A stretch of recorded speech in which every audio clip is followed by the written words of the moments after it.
Сәлам дуслар, кыз җитте бит, әдимәк. Бу турыда бер дә әйтмәм дип уйлаган идем, булмас ахры.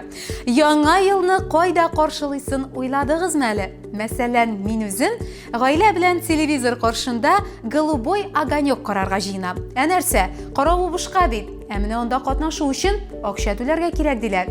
Алда сезнең өчен узган атнада Татарстанны шаулаткан төп җиде яңалыкны әзерләдек. Әдимәк, тавышын арттырыбрак куегыз. Тирә-яктагылар сезне эш белән мәшгуль булуыгызны белеп торсын.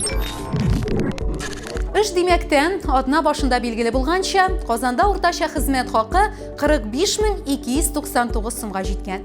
Ә Татарстан буенча ришвәтнең уртача күләме 33000 сум. Аңлыйсызмы? Хәлләр яхшыра барган кебек. Әле акчаның бер өлеше янда да кала.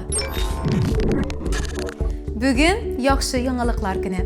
Казан тормыш сыйфаты буенча лидер булган. Һәм моны менә без халык әйткәнбез икән. Бу сораштыруны Россия хөкүмәте каршындагы Халык хуҗалыгы академиясендә уздырганнар. Шикләнмәгез, яхшы яшәүчеләр рейтингының 2нче урынында Грозный урнашкан. Чечня халкы алдаламый бит инде. Ә менә 3нче урынга Төмән лайык булган. Кыскасы, бар да яхшы. Тик 1нче урынга без чыкканга Грозныйдан гафу үтенергә туры килмәсә ярый инде. Ә менә Мәскәүлеләр һәм Петербург халкын бу яңалыклар әлбәттә сөендерми. Казаннан көнләшә кебек алар. Ә көнләшү, барыгыз да беләсез, начар тыйга. Мәскәү һәм Петербург халыклары арасында иң танылган берәү Тимати белән Гуфка Казан турында клип төшерергә тәкъдим иткән. Имеш, хәзер рейтингыгызны чулатабыз бераз. Борчылмагыз. Хәзер урамда кыш, ә Татарстанда клипларны моңа кадәр бары тик җәйдә һәм каенлыкта гына төшерәләр иде кебек. Ә хәзер, русчалатып әйтсәк, пикантлы яңалыкка күчик. Никос Сафронов улы Лука Мәскәүдән Казанга самолетта очкан вакытта бәдрәфтә кысылып калган. Я, кеше белән ни булмас инде. Тик аны бәдрәфтән коткарулары өчен Лукага әле өстәмә рәвештә 599 сум акча түләргә туры килгән.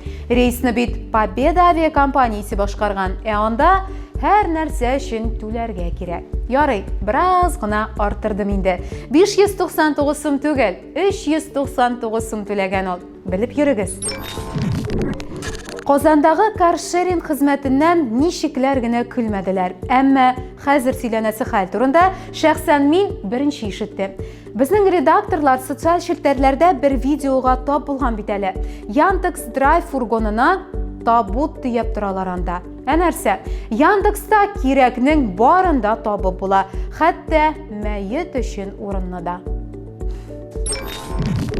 Узган атна видеоларга бигрәк бай булып чыкты. Җомга көнне Түбән Кама районында кабаннарның юл аркылы йөгереп чыгу турында видео пәйда булды. Татарстанда юлда бәлдерелгән кабанның шундый гадәти бер бәрәнгә әверелүен барыбыз да белә бит. Бу юлы, Аллага шөкер, барлык кабаннар да исән имин. Грета Тунберг тыныч калала. Шимбә көнне Федор Бондарчукның киләсе ел башында Татарстанда КамАЗ Мастер командасы турында фильм төшерә башлаячагы турында билгеле булды. Команданың барлыкка килүе Дакар тарихында иң дәрәҗәле коллектив булып танылганчы күпме авырлыклар үткәне турында сөйләмәкче ул. Әлбәттә, Чаллы командасының Федорны фильм төшерүгә кызыксындыра алуы хуп күренеш. Нәтиҗәдә Ford против Ferrari картинасыннан да ким булмаган фильм күрәсе килә. Федорга гына пеләш шарлатан кушаматы такмасалар ярый инде. Узган атна менә шундый яңалыклар белән истә кала. Бу атнада да Татарстанны шаулатачак төп җиде яңалыкны киләсе дүшәмбедә сөйләрбез. Очрашу урынын беләсез, көтеп калабыз.